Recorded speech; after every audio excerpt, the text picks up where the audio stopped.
Mike, for your introduction. Thank you for inviting us today. I should just add to our health and safety warning that we have brought live bees with us today here in this observation hive. Normally the bees are content to stay in there, but there is an old adage: if you see a beekeeper running for the exit, the best idea is to follow him. Okay, so they're fine. Actually, there's no chance that they'll escape, so you're safe. I've got equipment anyway if I need it. So, you're all on your own. Can you all hear me? Is that okay? I don't need a microphone. Great, excellent. Okay, as Mike says, I'm Tony, this is Malcolm. We represent Tiverton Beekeepers. Tiverton Beekeepers is a group of about 126 members. We have 116 active beekeepers in the area. Covers the Mid-Devon area. We have regular meetings in the winter at Lowland Village Hall. But we also have our own branch apiary at Knightsheads, which they must be the luckiest bees in the world to be in Knightsheads with all the glorious food they can take from the local area. So we run a beginner's course, and we use that apiary to train our beginners, the people who've never handled bees before, during the summer. Mike says Malcolm and I keep 70 beehives between us. There is a slight difference. I'm a hobby beekeeper, so I have 10 hives-ish, the bees let me. Malcolm has the other 60, so he's what we term a bee farmer. So we have slightly different experiences on beekeeping. And you'll always find that if you put 10 beekeepers in a room and ask them a question, you'll probably get at least 15 different answers. So, we probably say bits different, as we go through the morning. At the end of the day, the bees will decide what happens to them, which is a nice thing really, and makes beekeeping so interesting because every year is different. Malcolm's been keeping, we've both been keeping bees at the same time, 12, 15 years, something like that. I know, where's that going? So, very interactive today. If you've got any questions, interrupt us by all means and ask us questions. Have a look at this observation hive. There is a queen in there, and if you can spot her, you will win first prize. So, you've already won it. No, he's the prize. Oh, you're the prize. Around Malcolm we have a hive, what you recognise traditionally as a beehive, I think, but most beekeepers don't use that type of hive. They use a more standard single box, more square hive. There are bits inside, so we can show you later on what compromises the internal workings of the hive. We've also got an extractor here, so that's how we take, or most beekeepers take, honey from the hive at the end of the season, which is about now. Most beekeepers are extracting honey this time of year. We have some local honey from our apiary at Knightsheads, and we have a block of wax. You can see what happens to all the beeswax. Well, this is the sort of thing that it's turned into. Not often that big, but one of our members is made that. So. That's the sort of thing we've got. You're welcome to come and have a look at that. We'll probably finish a bit earlier, so you've got time at the end to come and have a look.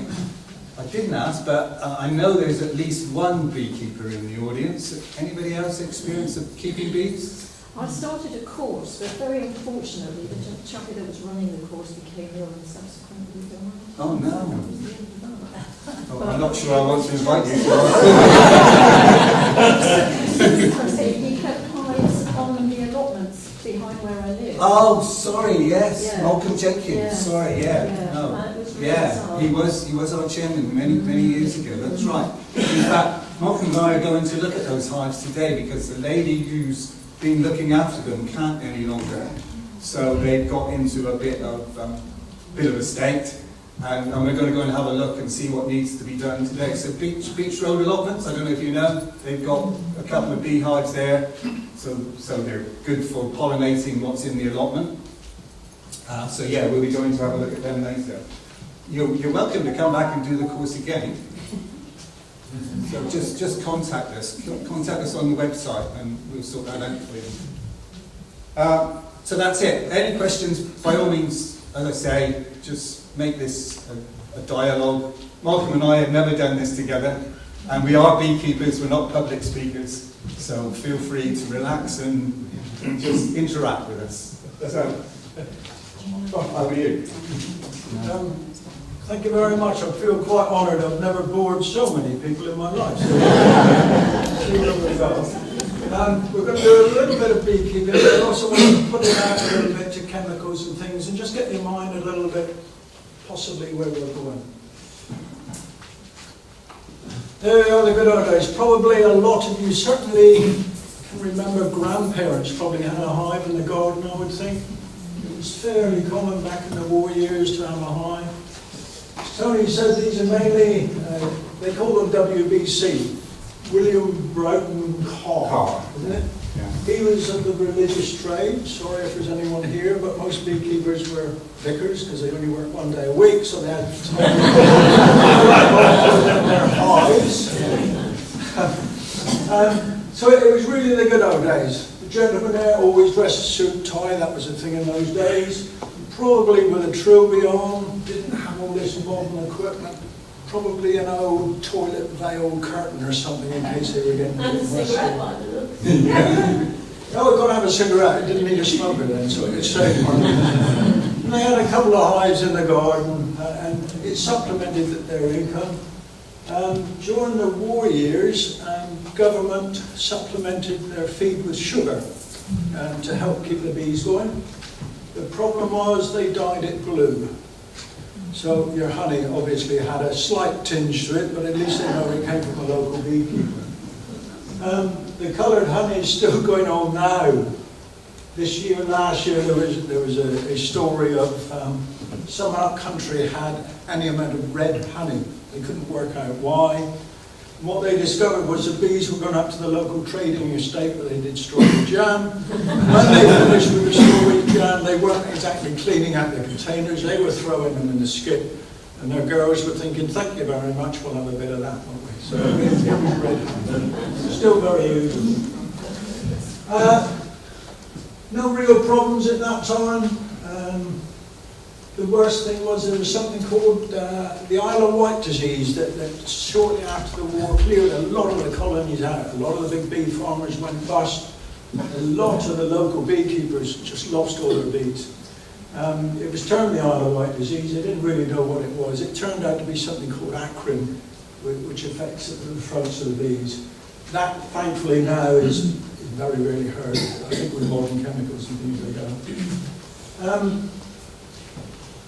So it was going well until 1992, when you probably heard about the thing called the Varroa. This was found in Torquay, first part of the country. That was the Varroa pest. What, Tommy? It was. Yeah. Yeah, it was found in Torquay, as you say, at first. It was an invasive insect that came into this country, which is happening a lot now, as you're aware, in other aspects. It is a mite, and it lives, it's a parasite, it lives off the honeybee, and since, as Malcolm says, the early 1990s, nearly every beekeeper in this country will have Varroa. It's a pest we can't get rid of and we have to learn to live with. It being a parasite, it doesn't actually kill the bees, but it often weakens them enough that if other factors affect them, like poor weather or long winters, the hives may not survive. It also brings with disease. There's a deformed wing virus, which is horrible to see that it brings with it. So the bees' wings are all tattooed, so they can't fly. So it's quite a real problem for beekeepers. And again, in the early 1990s, a lot of beekeepers gave up because of the idea of trying to manage their hives and manage the Varroa.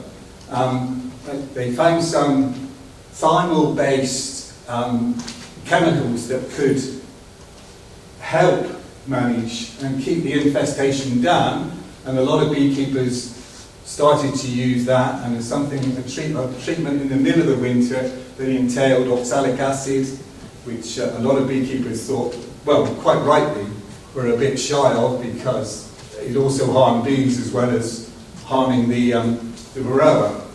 So that's not as common, but it's still in use now. So we haven't been able to eradicate it, we still live with it. A lot of beekeepers now are trying to manage their colonies to give what they didn't do in the early days. They immediately thought they had to treat it, to manage it, whereas maybe if we left the bees to manage it themselves, they could have built up some resistance to it naturally, and we could have lived with it that way. But it's something we have to live with, and we are in a better state now. More beekeepers are coming back. We're training them how to manage it, and we've recovered the number of bees and beehives in the country that we had back before the varroa came across. We also have another invasive species. On this subject, if you imagine the bees have been here 100 million years, and the varroa has been here 30, 35 years, it's going to take them time to adjust to what they've got. We're hoping they do it in days. They're going to take ages. Varroa wasn't in Australia till last year. It is now. The government over there took the decision to eradicate all infected hives. 30, 40, 50,000 hives were destroyed. The government had to supplement the destruction. They've now decided that they've actually got to live with the pest. They can't do that. So how many of you have seen this insect? Yes. Have you? Not that one. So I'm hoping you've all heard about the Asian hornet. Have you heard about the Asian hornet? Excellent, that's good. So we're getting our message across. The Asian hornet is quite a lovely insect. It's you're probably all familiar with the European hornet, which is a much more attractive insect. Its body has got a lot of yellow on it, and it's been a really good year for European hornets this year. You may well have seen one of those buzzing around. They're quite big and they're quite noisy when they move. But the Asian hornet, as its name indicates, is another invasive species originating in Asia. It came to France in the 1990s, came in on trade, probably tiles or some terracotta pots or something like that. The Queen came across, started laying in France. France weren't even aware of its existence, and it built up and it started to decimate the honeybee population, and not just honeybees, all pollinators. It's got a voracious appetite for pollinators, and it kills them and eats them, and then eats their honey as well. So, it's not something we need to encourage. It's now set up in Jersey. I don't know if any of you are familiar. Jersey, being so close to France, the Asian hornet would drift across, and they can't get rid of it now. We have a campaign at the moment where we want to stop it getting set up in this country. It is possibly already nesting in Kent and the southeast part of the country, again, where it's closer to France and can come across, other than flying across, can come across, maybe blown across, but certainly can come across on transport as well. It's very distinctive in terms that it's got yellow legs, which the European hornet doesn't have, and it's only got one really colourful segment, and that's near its thumb, at the back of the hornet. So if you see a hornet that you're unsure about, even if it turns out to be a European hornet, or it's very similar to some insects, a wood wasp is very similar to the Asian hornet. If you see anything, please report it. There is a really useful app. I don't know if you've got smartphones, but there's an app you can get on your phone called Asian Hornet Watch that is really good because it's a simple way of reporting it, because the authorities, DEFRA, through the National Bee Unit, are involved in this, trying to keep it at bay. But we need members of the public to notify us, even if it turns out not to be. We'd rather know and check it out rather than you not report it and then it turns out to be an Asian hornet. They build big, huge nests. We haven't got a picture here, but absolutely huge nests. And each year, there we go, yeah. They are massive. But they build them when the tree's in foliage, so they're very difficult to see. And each nest produces about 100 queens a year, so they multiply very quickly. Put that in context of the honeybee, who produces 1 or 2 queens a year. 100 queens is going to soon spread. So it's essential to us we stop it being set up in this country. So our message today is, if you see anything like it, and this time of year you may now see an Asian hornet queen, because they're preparing for next year. If you think you have, ideally on this Asian hornet watch, but if not, local beekeepers. Find Tiverton beekeepers on the website, let us know, and we'll take the first steps for you. How big are they? So they're not, till I just get it in proportion, they're not a huge threat to humans, but they are a bigger threat than the European hornet or wasp or bees. They have a third of their sting is a third longer than the European hornet, which has quite a nasty sting on it as well. So it can, ordinary bee suits like I've got here, wouldn't protect me against the Asian hornet. So it's quite a nasty creature. And if it does attack in numbers, there was a guy in Jersey who was trimming his hedge, and there was an Asian hornet nest in the middle of the hedge, and he happened to touch it, and one Asian hornet came out, and they all came out and stung him. And the problem that followed is somebody went in to try and save him, and they attacked him. So there are some, don't get it out of proportion, it's not killer bees or anything like that, but we would have to be a bit more cautious, be a bit aware of the potential of the Asian hornet. Sorry. Right. Sylvester, we got one up here. Sorry? Yeah, we got one down there. We got that down there. We want Yeah. We'll go to that boring thing there. I found in a recent copy of the Bee Farmers magazine, available to all, everything else. I'll read to you what it is. It's future opportunities and threats, not just to honeybees, but to pollinators in general. And the term of the investigation was management discipline involving forecasting, trend analysis, driver mapping, scenario planning, and stress testing. They basically looked at the next 10 years, what's going to happen and what the problems could be. You won't be able to see it very well there, but I'll go down through. The first, obviously, is climate change. Yeah, it's fairly obvious. I don't know how much it costs to do that. What was the second one? So important. Second one was neonics, chemicals on agricultural things. Yeah, not a big surprise on that. Third, extreme weather. Yeah, okay, how much is this costing? It's not telling me much.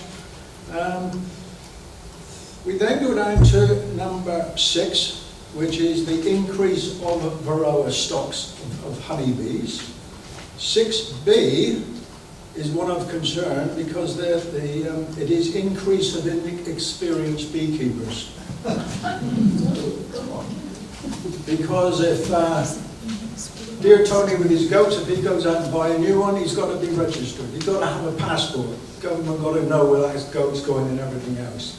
I can go out and buy 60 colonies of bees and just put them anywhere. I don't need any official training. I haven't got to tell any official board. They are just, if you like, lots of pets to me. There's no regulations at all on where we put them or anything. And what we are beginning to find was there's a tremendous press release many years ago. The honeybee is in danger. Pollinators generally are going down, as we all know. We're not getting the flies on our windscreen anymore. So pollinators are going down. And it was all put forward that the honeybee was the main pollinator. So everyone now is deciding to join to beekeepers. I want to be a beekeeper, please, and take it up because it's simple, because all you do is keep bees. And the take-up was tremendous throughout the country. Brilliant piece of press release. I want to keep honeybees. Some people join courses, tremendous cost, really. Others to just go out, buy the bees, 300-400 quid a time, and set them up. What they're now finding, certainly in London, was they appreciated that the forage, if you like, was better. There wasn't so much monoculture. So we haven't got fields of wheat like we've got here, oilseed rape. So in the middle of London, you've got all the flowers, you've got lime trees. So the forage was much better. It was much warmer with the buildings, so that was far better. What they didn't realise was now I'm taking all these beehives, do I check for diseases? Do I check for infections? And the infection rate now is tremendous. And that is what they are suggesting in this survey, is inexperience of doing. They're not checking and not doing the job properly.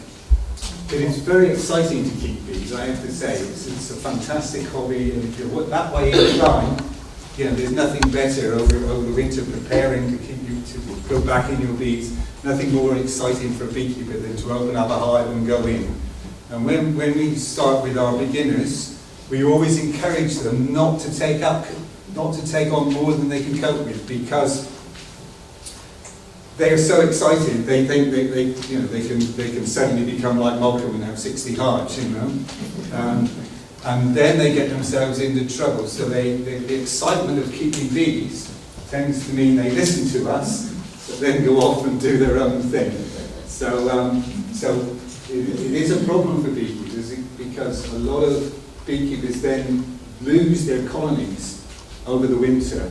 There's quite a big loss of first-time beekeepers losing their colony, not being able to get them through the winter, which is a critical stage for them. You can register, you can voluntarily register with the National Bee Unit, and we encourage all our members to, and we will do that for them if they join the club and tick a box and say they want to register, we'll register for them, but it's not compulsory. The problem is, if you get a member from the National Bee Unit, the official inspector, if we get nasty disease, we're obliged to tell government. They send out an inspector, and they will then check your hives. Yes, you've got a disease problem, but we also want to know where all the colonies are within about a 10-mile radius, so we can check them as well. And there just isn't anything laid down. There really isn't. It is a problem. Oh, we got that. I knew it was it. You were going to do that. The Dare Tech. What on earth has that got to do with beekeeping? Absolutely nothing, but I thought I would put a little something for you. The first picture was, well, our main mentor, really, wasn't it? It's one of my dogs, Monty. And what they are now beginning to find out, certainly with lockdown, that hasn't helped it at all. Many more families are now getting household pets. Yeah. The cats and the dogs we're really interested in. The budgies are fine, we can leave them up there, we'll be all right. But cats and the dogs. And they tend to put on some kind of flea repellent. That is Seresto, it's actually a colour one. First Line, I think, is a very popular one, where they drip it on the neck. What the problem is that chemical never actually disintegrates. So there are now more and more concerns that when you take your dog, well, I don't take mine yearly, let alone monthly, weekly, to the dog groomers, it all gets washed in a bath and everything else. It naturally goes in rivers, it naturally goes in ponds. This stuff, these two chemicals, which are banned by agriculture, then washes off into the watercourses. The same with a cat with an chasing mice. It never actually disintegrates. So although not directly involved to bees, we've got the added modern problem now of modern technology not actually disappearing anymore. So the use of chemicals is a big concern, and in a way, honeybees are protected because we look after honeybees, but all the other pollinators we're talking about, there are 265 other types of bee in the country, other than honeybees. And honeybees especially, just as an aside, honeybees are the only bee that actually stores honey over the winter. That's why it's so popular, because we can share their honey. All the other bees, only the queen survives over the winter. How do you get rid of the ticks then on your dog or your cat without using? There are internal tablets which you can do it, but there again, dog has feces and everything else, so he's still got exactly the same problem. No. It's still passed on. So the dog more or less is going to live with it, the cat? Well, yeah. certainly with the dog on the first picture, if that one gets a tick, it really upsets them. I've got another dog, it doesn't seem to matter, but that one it really upsets, so I need to control it in some way. The best way to get rid of a tick. Sorry? The best way to get rid of a tick is with a cigarette and burn it out. Yeah. You can get a special tool, can't you? Dog club. A golf club. But all the people wash their dogs' bedding. Again, it goes in. Pet parlours. They reckon one dose of these chemicals will kill about 60 million bees. It's got detrimental effect in the soil. I'm not connected to this firm at all. Invertebrate, mayfly larvae, etc. The vets are calling for a ban on it. The companies are making so much money. It doesn't happen. Article in, we get so many magazines. Beecraft, 1 month. David Robinson, he used to be head of Sutton Seeds in Torquay. He then sold the business, whatever he wanted to do. He now owns National Bee Supplies down in Oldcampton. An interesting article, basically in that one, and he was saying over the last 20 years, research has shown that many of the plants are not producing so much nectar. And they did a lot of research on it, and what they were suggesting was the plant is not bothering waste its time making nectar if there aren't the pollinators to go out and get it.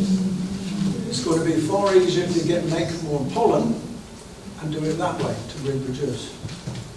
So just in 20 years, plants are realising that there's climate problems.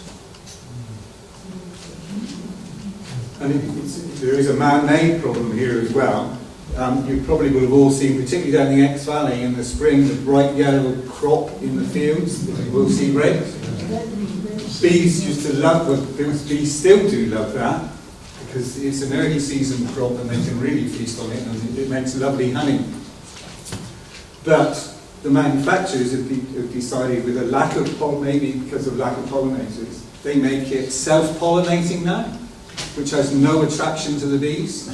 So I know Malcolm's used to like taking his hives to help the farmers, so he took them to the crops. And one year he took them, and they were right next to the crop, and they didn't even bother with it because the type of seed that the farmer was using were self-pollinating. So, you know, we need to think carefully about what we're doing, because the effects of what we're doing may be helping us as a human race in some way, but we're also affecting the natural world around us, and it can be quite worrying. That's not the point of our talk today, to concern you too much, but I'm happy that I need to be aware of these things. Happy that I know what's coming next. Oh, yes! That's one of the myths, that honeybees collect honey. No, they don't. You can't Do you know plant a what- honey plant, it's just not there. Do you know what honeybees collect from the flowers? Pollen. Yeah, absolutely. We've got an example of that. It's nothing better than seeing your bees coming back to a hive. And this one, although it looks like it's got a lot of pollen, actually there are far better examples than that one. They come back just covered in, their body's covered in hair, and the hair picks up the pollen. It's a fantastic sight, and it can be all different colours. This is yellow, which is quite common, but you can have reds and greens and blues, and it is a fabulous sight. Just sitting outside a beehive and watching the bees come back to the hive, it can be just magical. A bit like watching the waves coming in at the sea, or watching a fire, or something like that. You just sit mesmerised by it. Taunton's recently done a survey. I was busy, thankfully, because it sounded boring, but it ended up quite interesting. What they did was, on one day, they examined the pollen coming into the hives each hour from 10 until 4 o'clock. They would examine the pollen that the bees were bringing back, find out what pollen it was, what size it was, count it. That's why I was busy, it sounded boring. And then put it all down into things. The first hour, what they noticed were the worker bees were bringing back a black pollen. That was actually poppy. And they went through it and did it all. When they went out at 10 o'clock to do it again, the pollen had totally changed to another colour.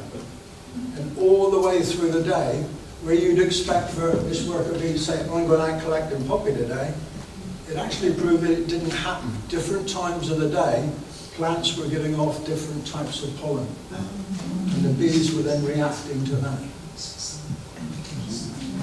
So pollen's one thing they bring back. What else do they bring back?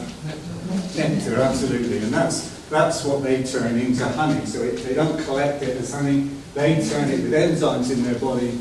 So as they're carrying it back to hive, they've started affecting the nectar that they put in there. They have a special stomach that they put it in. And this is quite horrible, but some people call honey bee sick because they regurgitate it back from their stomach.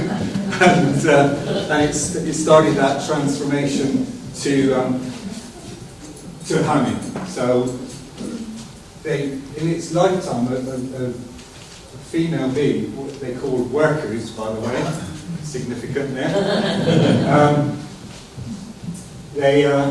they will live about 4 weeks. In the peak of the season, their life is about 4 weeks because they work so hard, they just wear themselves out. And in that time, they will make and generate 1/6 of a teaspoon of honey. So not very much at all. And that's why there are so many bees in a hive in the middle of the summer, somewhere around 50, 60,000 bees, because you need so many. They can make 20, 40 pounds of honey more if you're a commercial beekeeper over the summer. So a lot of bees have to work very hard to produce that. So anything else they collect while they're out? Germs. Germs, yeah. That could be a real problem. They have That is their tongue, basically. It's the milk straw. It's a tube. And that's how they suck up the nectar. But it's not that long. So where you go out to Mr. Sutton's and buy all his seeds and say, this is beautiful flowers, there are several plants that the honeybee cannot get down to the nectar. Things like foxgloves, they can't do it. Sometimes they will cheat and go into the bottom of the plant, dig a little hole and get it that way. But not every flower you see is beautiful and they can't always get to it. So they also bring back water. They need water in the hive for the condition of the hive. Ironically enough, they also have to reduce the water content in the honey they make because it will only stay usable if the water content is less than 20%, 18% or lower ideally. Otherwise it stops fermenting, and that's important to beekeepers because we don't want it fermenting in the jars when we jar it up. They also collect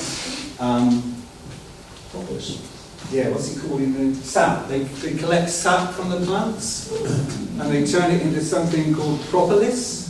You heard of propolis? It's a really gungy, sticky, orangey brown. Yeah. And they use it. It's got health properties actually. It's supposed to be antibiotic. It's anti-everything. Yeah, but they use it to block up gaps in the hive to keep the warmth in, to stop air drafts coming in. So they use it to glue. You'll see inside that hive we've got several boxes on top of each other, and they'll glue up the boxes. So when we come to have a look inside, it can be quite an effort sometimes. We have something called a hive tool that we can put in between the boxes to separate them. And they make that from propolis, as Malcolm says, which they make from the sap from plants. It's medicinal as well. There's a lot of medical companies having a look, certainly in France and Amsterdam, they're doing a lot of work on it to try and get new things going. It's slightly antiseptic as well, so when your little new bee emerges from the bedroom, the first thing she's got to do is clean her bedroom up. Unlike normal youngsters, they've got to do it. So they will clean out all the rubbish. The next thing they do is get propolis and actually wipe the inside of that cell. It's almost like using a medical wet wipe, so that it's nice, it's clean, it's medically accepted. So when the bees turn around to the queen and steer her to that cell, she will measure it to know whether it's got to be fertilised or unfertilised, and then she will lay an egg in it. This is just an insect, isn't it? Yeah. Oh, look at that! Go on, make some of that one. Well, I think that's just beautiful, isn't it? You know, what a sight. That goes on in your gardens, you know. Thank you very much for all the plants you've got. I assume you've all got gardens. The bees and other pollinators just love plants like that, and they get in, they're taking the nectar from the plant, and the hairs on their body are picking up the pollens as well, and then when they go to another flower, they're taking that, and cross-pollination's taking place, you know. They may go to 100 different or mainly the same type. When they're out, they mainly focus on one particular plant, but they'll go to 100 flower heads in a journey and then go back to the hive and transfer what they've collected to the bees in the hive. They don't do anything with it. They hand it on to, as bees grow older, they have different roles to perform in the hive. So it's only at the end of their life that they start flying. Most of their life, well, at least half of their life is spent in the hive doing various tasks, like looking after the brood, looking after the queen, cleaning out cells, domestics, and also turning the nectar into honey and packing it in cells. And so they'll be greeted when they go back to the hive by another bee who will take everything off them and then go and store it in the cells. Making wax, of course, is another job they have to do, because all the cells they make from wax which they create. No. When the nectar comes in, it's about 80% moisture. As Tony said, it's got to be at least 20% before they seal it. Otherwise it ferments. And we get a lot of drunken beekeepers, which is not good news, is it? So they bring it in during the day, it's about 80% moisture. So the workers will come in and they will pass it to the younger bees who haven't got muscles to go out and fly yet. They're in training. And they will literally strop it between the two. They will pass it from bee to bee. And if you go near a hive, if you're silly enough to go near a hive this time of night, the hum is amazing. The smell is amazing, because all night long they will try and get that day's nectar down to 20%. So that's why they need a tremendous amount of room to store it, and that's usually why they begin to swarm. But they are stropping it, so they will bring it up from their honey gut, they will pass it to the next one, he will pass it back again, and they will keep doing this. Once it's in the cell, they will begin to fan. They've got the ability to actually remove their flight muscles, if you like, and just vibrate. So they needn't fly. So they can wag their tails, all sorts of things, but they will actually then try and strop and bring that down to 20%. Just an insect. Can I just ask, is it true that if a bee has already visited a particular flower, that another bee knows that and doesn't bother with it? Have you heard of that? Yeah, no, that's true. The plant itself will send out signals that it's already been pollinated, and the bees might come close, but they'll just pass on. Yeah. Just an insect. Oh, we're doing that. Let's do some more myths, shall we? Bees need to be in rural settings to produce our honey. Rubbish. Absolute rubbish. Some of the summer days this time we will go out, certainly around June, and you will look around and think, what on earth can the bees be on? There's nothing there. Your early flowers in the spring have gone, your bramble's not out yet. There's just fields of barley growing. There's nothing for our honeybees. That's what they are. But there again, as we mentioned before, in the cities, you've got all the vegetation, botanical gardens, A commercial friend of mine couldn't work out why he was getting so much honey in June, because naturally there was nothing about. The little devils were going up the churchyard and pinching the nectar and pollen the flowers on the grave. So he'd actually get food in. He did wonder whether he could call it church honey. So he pushed it a bit. But yes, absolutely no problem. You've got flowering trees. It's a lot warmer, and then we'll certainly find chimneys when we saw them. You know the old Debenhams in Exeter in Princess Anne? They have beehives on the roof, the top of that building, and they thrive there. One of the unfortunate byproducts of it is that the bees tend to swarm. If they're not managed well, they will swarm. There's a swarm at the back of the room. I don't know if you saw it when you came in. That's the sort of thing you'll see hanging from a tree, a bit like a rugby ball. Oh, that is a rugby ball. And of course, when they'll go to trees and hedges and branches in the countryside, but when they swarm in the city, in the towns, they've got lampposts and cars and bikes and benches to hang off, and that doesn't go down too well with all the shoppers. But hey ho, they're very mellow. When they swarm, bees are very mellow. You can almost deal with them without your protective equipment, clothing, because before they swarm, they don't know where they're going when they swarm. So they fill up with food. They really stuff loads of food in their stomach, so they've got something to keep them going while they find a new home and start building a new home. So they're feeling like us, like we do after Sunday lunch, quite mellow and feeling okay, maybe a snooze, who knows. Cake. And cake. Certain beekeepers have a tradition, and lots of beekeepers do. We don't have a meeting without tea and cake. So we did insist today, some of you noticed beforehand, we were treated by having a piece of cake. Ready to swarm.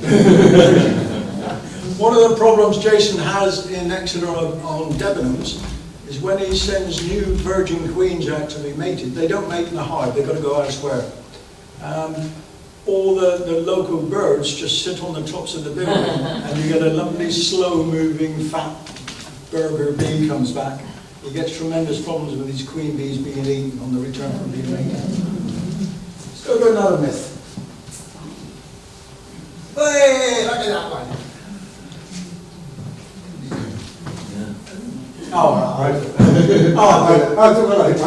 sort of sorry that's on the run down this one. As I say, have any of you seen a swarm in flight? Seen bees swarming? We had a swarm in that little tree in the front garden. Great. Years ago. Yeah, here you see a swarm, particularly a big swarm, in flight. It almost goes dark. You get this real drone noise, like a low-flying plane coming over, and you look up and you see, what is that?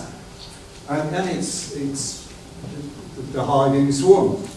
It's a natural way for them to reproduce. It actually contains, normally it will contain the old queen.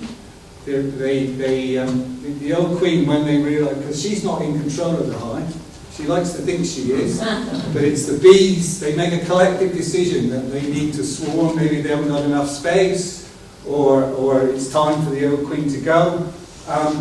They'll start building particular cells for new queens. Okay, mostly they make worker cells, produce female bees. Sometimes they make, early in the season, they'll make drone cells for the males, but they don't have much to do with the males. But when they're ready to swarm, they'll start creating a queen cell, which takes about from the egg being hatched to the egg being laid to the queen hatching out about 15, 18 days. About 16 should come out. Somewhere like that. So once the hive senses that, and the old queen in particular senses that, then she knows it's time for her to go. Because you can never have, say never, as I said before, there are examples of different things, but you never usually have two queens in a hive. They won't coexist together. So the old queen's got to go, and she takes half the hive with her. So a mixture of worker bees and drones they'll fly off. They haven't got a clue where they're going, so they usually go within 100 metres of the hive and hang around on a tree, like we've talked about before, a low branch in the hedge, and from there they'll send out scout bees to go and find somewhere to live permanently. And this can be a bit of a, this is why we encourage beekeepers to manage their swarming, because they can, unfortunately, chimney pots are fantastic homes for bees. They're high up, they're big empty space, and they're fairly dry. And so quite often we get calls from people who've got bees that have suddenly set up home in their chimney. And that can cause a problem. So that's why we train and encourage all our beekeepers to manage the swarms so that doesn't happen. But it's certainly not scary. As I said, they're very calm. This picture isn't AI. This has happened. This lady is holding out swarm of bees. I often, when I go and collect the swarm, I encourage the people just to put their hand in the middle of the swarm, because it's lovely and warm. It's a great feeling of bees just walking without a glove on, and we've never been stung. They've never been stung. So if you imagine an ant's nest, you see that little movement. It carries everything. It's got its eggs on its back, it's got the cooker, got everything on its back, and it moves. These can't. All they can do is take about 3 or 4 days of honey in their crop. And that's all they can do. So they are basically so full up, as Tony says, they need to be able to bend down to sting you.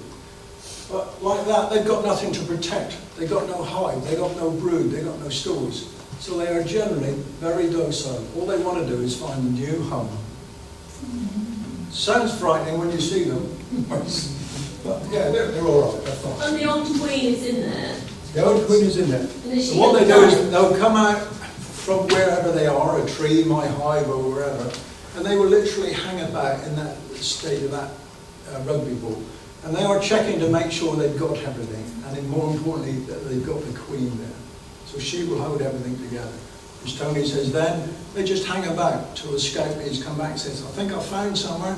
And some more go out and have a look, thinking, it's rubbish, we ain't going there. They'll come back.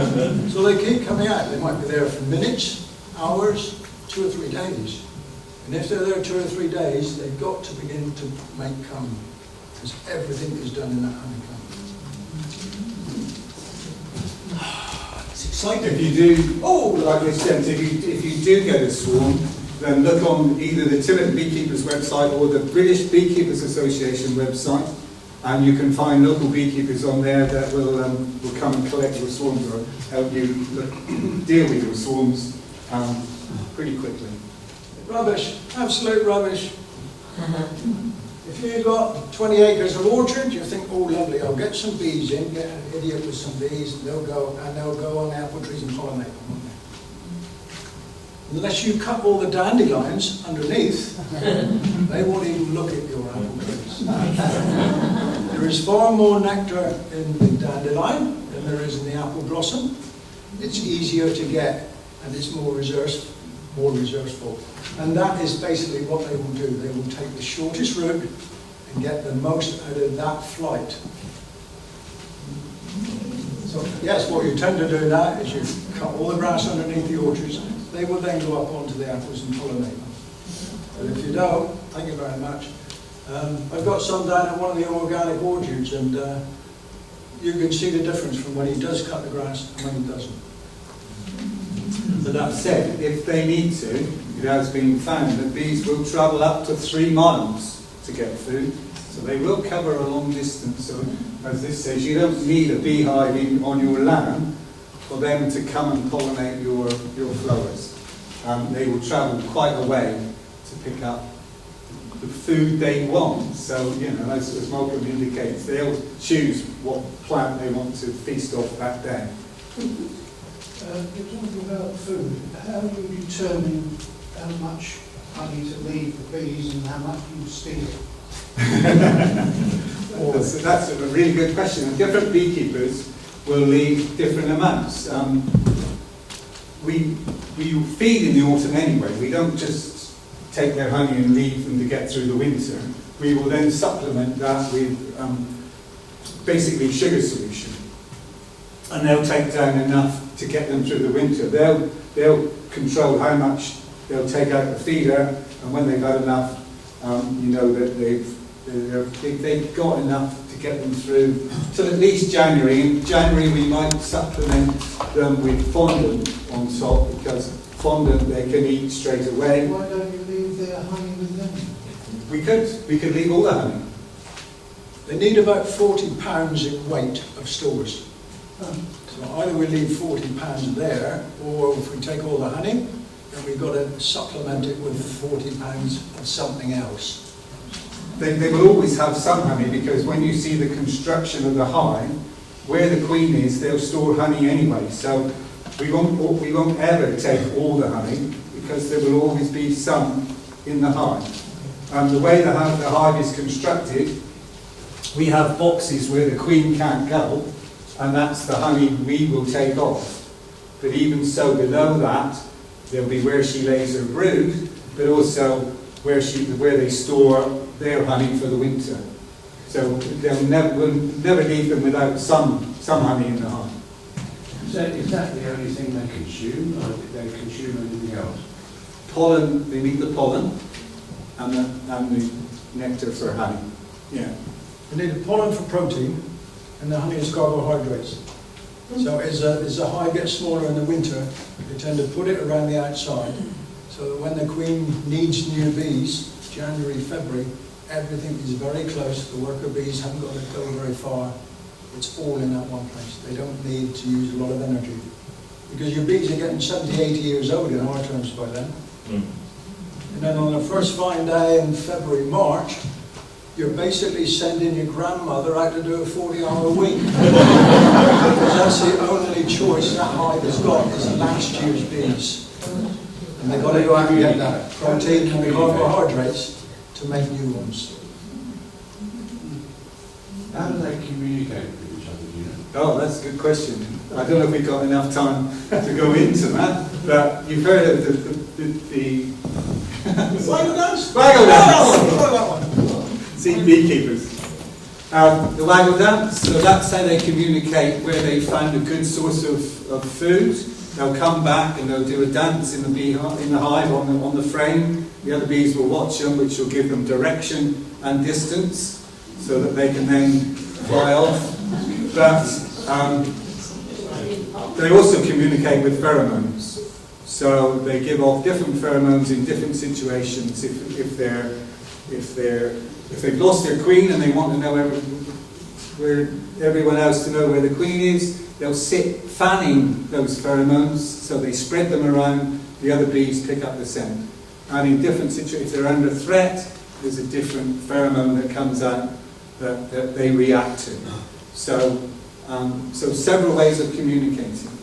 As Malcolm says, when they're in the swarm, the scouts go out and they almost have a discussion. Again, a bit of a dance goes on to say where this new home could be, and a few more bees will go out and check it out before they all decide where they're going to go. And it is a group decision. The beehive is a great example of democracy. Yeah. But you know, nobody is more important than the existence of the beehive, not even the queen. They'll sacrifice themselves. They know when they sting people, anybody, other animals, other predators, that they will die. The bees die when they sting. So it's I'm not suggesting we have to do that sort of thing, but it's a great example. That usually works. Jar of honey. Oh yeah, you can keep them there.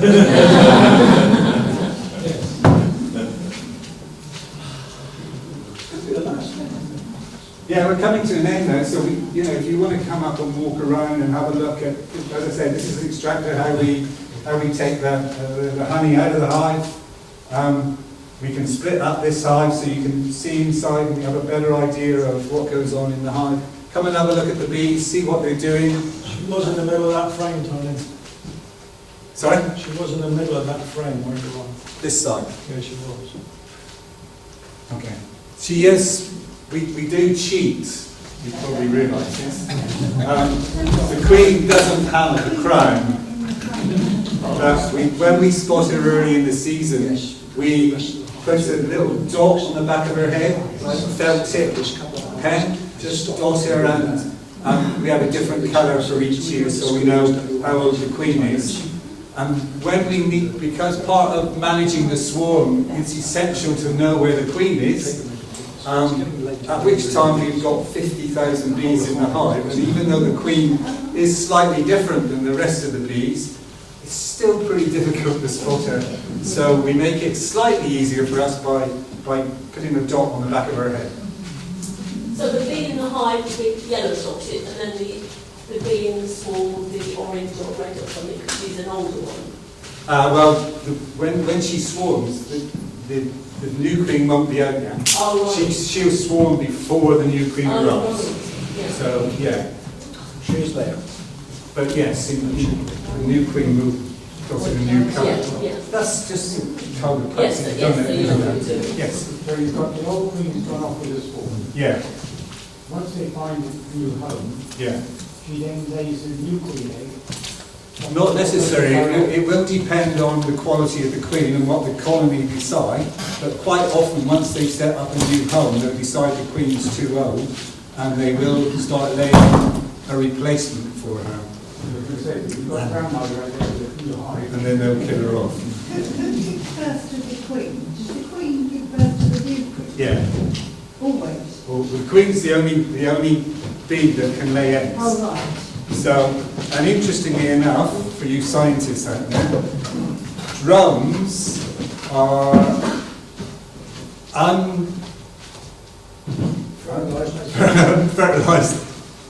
unfertilised eggs. So the workers are fertilised, the Queen is fertilised, but when they lay the males, the egg's not fertilised. I'll leave that with you to sort out how that works. It measures each cell. Who fertilises it? The drones aren't fertilised eggs. That could be anybody. Any drone. No, the drones. The drones, the Queen lays the egg, Yeah. right? But it's not fertilised. So the mating process is that the Queen will a new Queen, a virgin Queen, will fly off to mate. So they mate in flight, and they go to something which is called the drone zone, which is about 20 metres up, where all the drones hang around looking for the latest Queen. Exactly. It's a drone cafe. And they're waiting to mate, and then the tart will mate with a dozen, 15 drones. That maybe that day, maybe the next day as well, but not. She won't come very often, and she'll mate with in the teens. So she's got a variety of sperm in her to fertilise the eggs, and that will do her whole life. She could live for 4 or 5 years, and she will have enough sperm in her to fertilise all the eggs in her and all the eggs she generates. Bear in mind, we've said they make 50,000, there are 50,000 bees, 60,000 bees in the hive, so she works pretty busily at peak season, maybe 2,000 eggs a day she's laying. So what you saying, she only makes once in her lifetime? She, one period she's mating, but she'll mate with 15 drones, 15 different drones, 20 So drones. only one period in her life with many drones? Yeah. And then she might live for about 6 years, but she doesn't have to put it in. Even better news for you, when she's mated with the drone, she rips out, in his act of withdrawing, he rips his genitalia are ripped off, and he just drops to the ground dead.